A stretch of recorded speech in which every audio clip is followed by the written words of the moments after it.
that he had a very good conversation with the Indian leader in New York. He adds he's confident Tesla will be in India as soon as possible. Well, the Twitter owner is already planning to visit the country next year.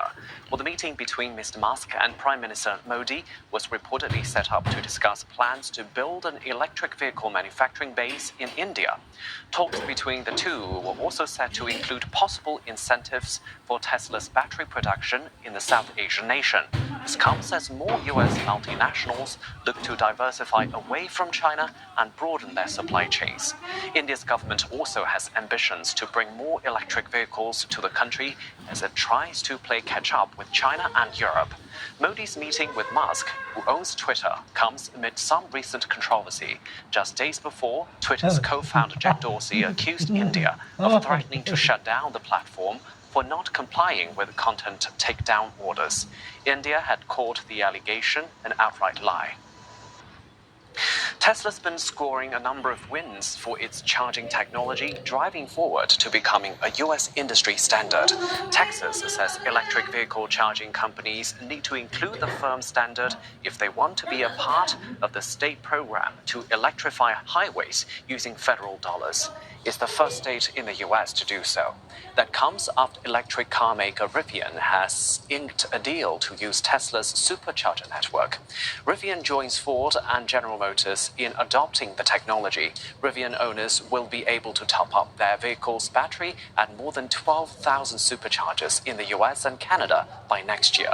The California-based company will also incorporate Tesla-style charging port standard on its future car models from 2025.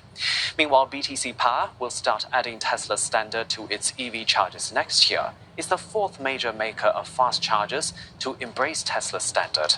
Analysts say these deals are important for both customers and EV makers. For one, access to a reliable fast charging network could allay customers' fears of being stranded when their cars run out of juice.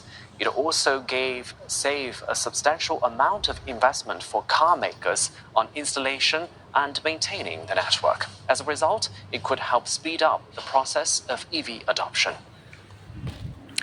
South Korea's exports rose on year for the first 20 days of this month. It's the first increase in 10 months. The country's early trade figures are watched as a bellwether for the region's economic performance. And customs data showed that inward shipments were up 5.3% from the same period 1 year ago. Exports of ships rose close to 150%, while those of cars jumped by 110%. But shipments of semiconductors and petroleum products both fell. And shipments to the US and the EU rose while those to China dropped. But imports fell a little more than 11%, with the semiconductors and petroleum products both down. That's while South Korea's producer inflation slowed last month to its weakest pace in nearly 2.5 years. That's due mainly to lower oil prices. The producer price index stood 0.6% higher in May on year after a 1.6% rise in April. While the rate has slowed for an 11th consecutive month, it's also the slowest level since December 2020. The Bank of Korea says there are both upside and downside factors, so it's not clear if the rate will fall going forward. While checking financial market reaction, benchmark Kospi now down by close to 0.7%, as mega cap shares traded mixed, while auto stocks losing ground. And local currency won is now changing hand at 1,292.71 against the greenback. Chinese stocks leading Asian shares slower as investors are disappointed by Beijing's delayed release of more specific economic support measures. Checking the benchmark Hang Seng Index is now down by 1.9%, close to 2% actually, into the lunch break, heading for the third day of losses. And the decline was led mainly by sell-offs in tech shares. In the meantime, Shanghai Composite Index now down by less than 0.5%, while Shenzhen Component Index down by more than 1.1%. One bright spot, automakers, that's as China unveiled a $72 billion package to boost sales of electric vehicles over the next 4 years. And NIO share now up by close to 6%, while Xiaopeng up by more than 3.8%. While the rest of Asian markets trading cautiously this morning ahead of the US Fed chief's congressional testimony, Nikkei 225 now up by 0.3%. Investors have adopted a wait-and-see attitude before Powell's testimony. The SoftBank shares, meanwhile, trading up by more than 2.6%. That's as CEO Masayoshi Son says his tech investing conglomerate is going to shift to offense mode. In Australia, the benchmark index now down by 0.2%. The decline has been led by material stocks. Here in Singapore, benchmark STI now up by about 0.2%. And also, Indian markets joining today's trading session as well. We are looking at a pretty positive picture at this moment. Sensex now up by less than 0.3%, while Nifty 50 up by similar margin as well. Well, the stakes in India's aviation boom has reached new heights, with Air India now finalizing its order for 470 Airbus and Boeing aircraft. Together with budget carrier Indigo, they have placed orders for almost 1,000 new jets at the Paris Air Show as they are aiming at expanding their international routes. Well, the mega deals are said to have paved the way for India to put itself on the global aviation map. The country is looking to tap into its growing middle class and their appetite for air travel. Well, the number of domestic air passengers is expected by analysts to surge to 350 million by 2030 from 144 million in 2019. But analysts say that the road ahead may not be smooth given recent airline failures and regulatory challenges in India. And that's the latest in business. Shao, back to you. Thanks, Henry. Ahead on Asia now, a look at Narendra Modi's soft power push in the Big Apple. Hi, Nishan Garg in New Delhi.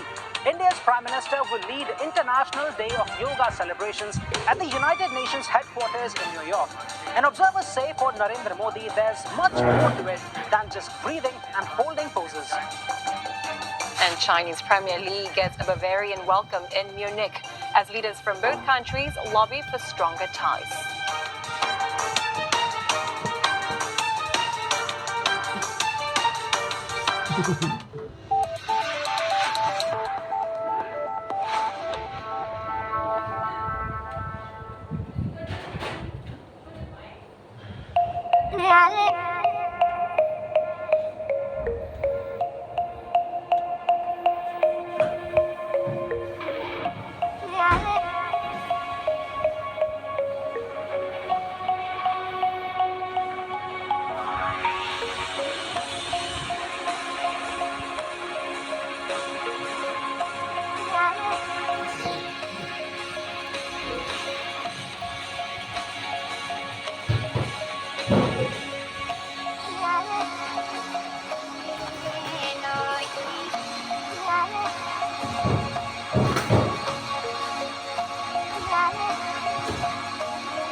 Everyone is always on the go.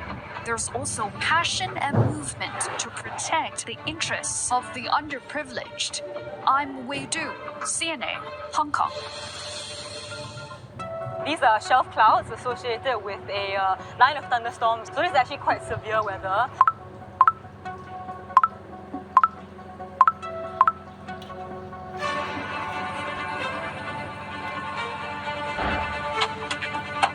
It's still a big one. Yeah. This one's right. You need a nose? Yeah. One strike coming down. Wait, well, at bottom, through the cloud. Oh, my favorite. The sky is really dark. One strike, the whole scene just brightens up. Yeah, through the cloud, and that's what I like. Storm chase. It came to me, very interesting thing. Oh, double strike. Whoa. Whoa. Surely kena one. Surely got it one.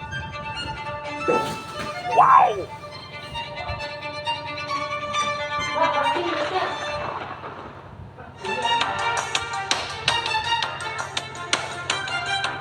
Updating this hour's top stories, banging sounds reportedly heard in the vicinity of the missing Titan submersible as an international team of rescuers races against time to locate the vessel off the coast of Canada.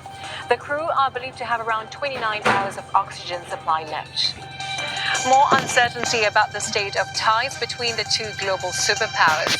US President Joe Biden appears to have called his Chinese counterpart a dictator over the suspected spy balloon incident. That comment comes just a day after US top diplomat Antony Blinken met President Xi Jinping in Beijing. And Indian Prime Minister Narendra Modi arrives in the US for a historic state visit, marking a sign of strengthening bond between the two countries. The White House says the invitation is not about sending a message to China. India's Defence Minister Rajnath Singh has joined Navy personnel on board the aircraft carrier INS Vikrant to perform yoga. The exercise commemorates International Day of Yoga, which marks its 9th anniversary today since the UN first recognized 21st of June as the day to celebrate the ancient discipline. Reports say India's Chief of Navy Staff, Admiral R. Hari Kumar, and other senior defense officials were also at the event, which took place early this morning. On land, yoga was also performed throughout the country this